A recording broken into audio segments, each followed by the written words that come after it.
여야 관계에서 보면은 상당히 우리 정치 개혁의 발전에 이 고무적인 일이 그간에 좀 있어 왔다 이래 봅니다.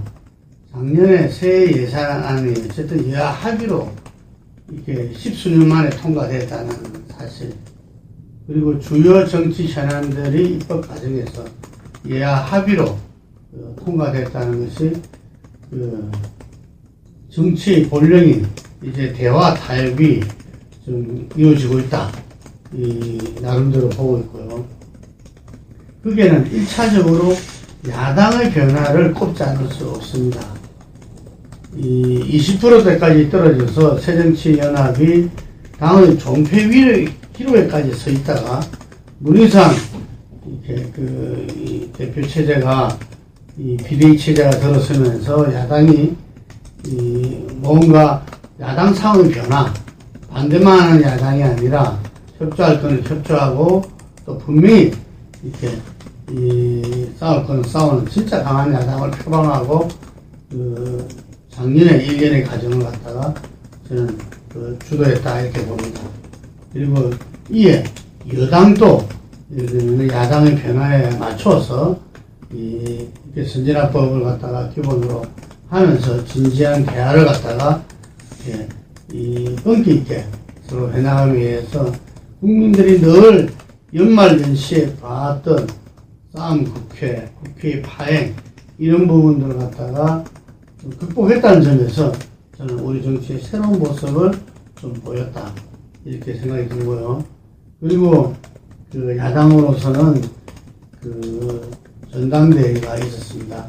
이제 전당대회가 있음으로 해서 명실공히 현 새정치연합의 대주주를 할 수 있는 문재인 대표 체제가 출범이 됐죠. 지난 대선 때 48%라는 그리고 1496만 표라는 야당으로서 최대 득표를 갖다가 한 후보였고 막강한 지지 세력을 갖고 있는 문재인 대표 체제가 이제 본격적으로 다쳐오는 겁니다. 문재인 대표는 대표가 안 되면 정계 은퇴, 그리고 총선 승리를 이끌어내지 못해도 정계 은퇴, 끝까지 시사하면서 강수를 두면서 이렇게 대표 체제가 출범했습니다. 그러면서 강경파의 선두로 봤던 신노의 어떤 핵심, 문재인 대표 체제 출범에서 불구하고 오히려 야당은 유능한 경제정당, 안보정당 등으로 해서 오히려 자기 지지 세력에다가 플러스해서 중도파의 어떤 많은 외연 확장책을 썼고, 그리고 고질적인 어떤 안보 불안에서 국민들로부터 어떤 안정감을 주는 정당으로 정치 세력으로 거듭나고 있다고 보여집니다.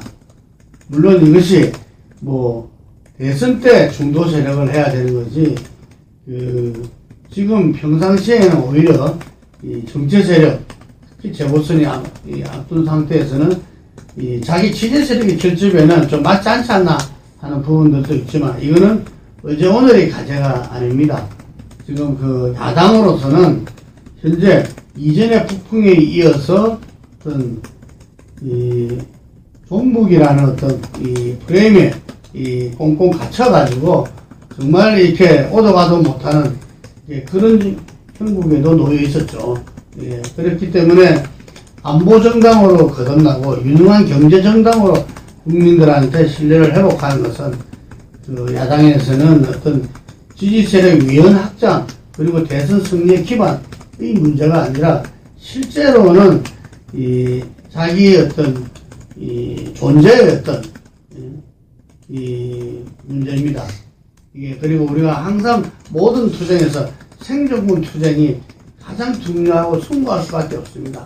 그래서 제가 볼 때는 유능한 경제정당 그리고 안보정당이 현 새정치연합으로서는 생존권 투쟁이다, 이렇게 보여집니다.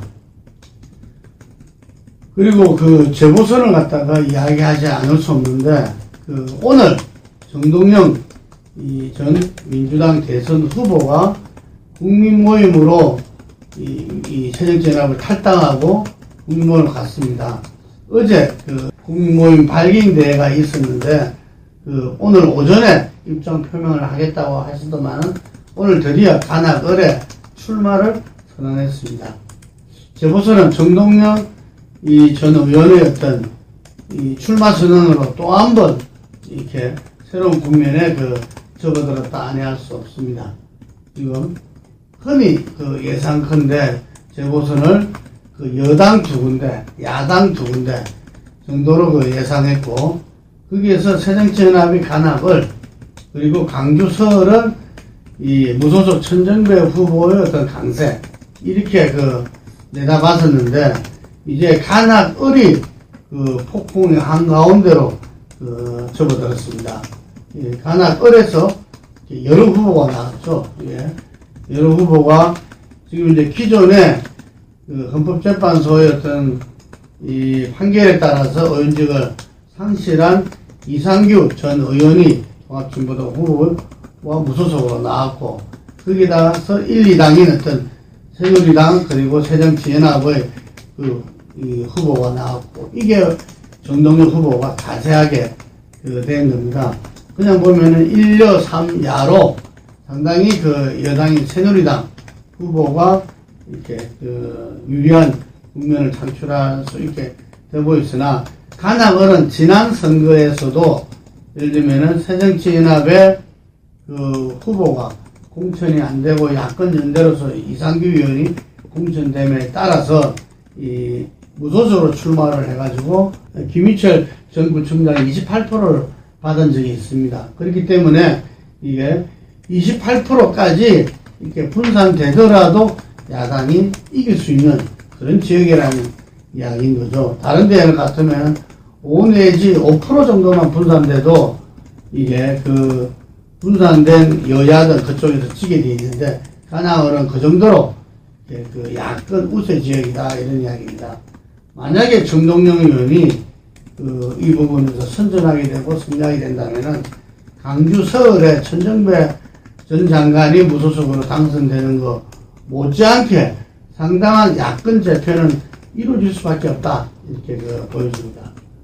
정동영 의원의 출마는 지금 이제 굉장히 고민하고, 예를 들면은 이제 이게서 지금 마지막이다, 그리고 이길 가능성에 대해서 여러 가지 생각했으나 정면 돌파란 표현을 썼던데요. 그래서 아마 더 이상 막다른 길이 없지 않았나, 이렇게 생각됩니다. 그래서 이 야권의 지금 이제 문재인 대표 체제에서 야당의 변화 속에서 국민에게 신뢰를 얻는 것이야말로 전 야권이 이제는 30% 가까이 어떤 지지율을 형성하면서 내년 총선을 이렇게 한번 여당과 일합을 겨룰 이 상황으로 이렇게 발전했음을 불구하고, 이번 재보선의 결과는 그러한 야당에 있어서 다시 야권 재편이 필연적일 수밖에 없는 그런 결과를 또 가져올 수도 있다 하는 점에서 주목하지 않을 수 없고, 이 점에서 지금 현재 사정으로 몰아치고 있는 이 정국은 어떤 면에서는 친이 친박의 어떤 박근혜 정부가 여권 내에서 어떤 오소리티, 어떤 건의의 어떤 새로운 정립, 그리고 레임덕의 어떤 극복 차원에서 또다시 볼 수 있겠습니다. 그런데 이 모든 것이 국민들 입장에서는 먹고 사는 문제, 경제의 어떤 경제 활성화, 그리고 복지 문제, 이 문제에서 어떤 정치 세력이 정말 국민들한테 실질적인 어떤 도움을 주는가 하는 부분에서 내년 총선에서 쟁패가 가름하는 기준이 된다고 보겠습니다.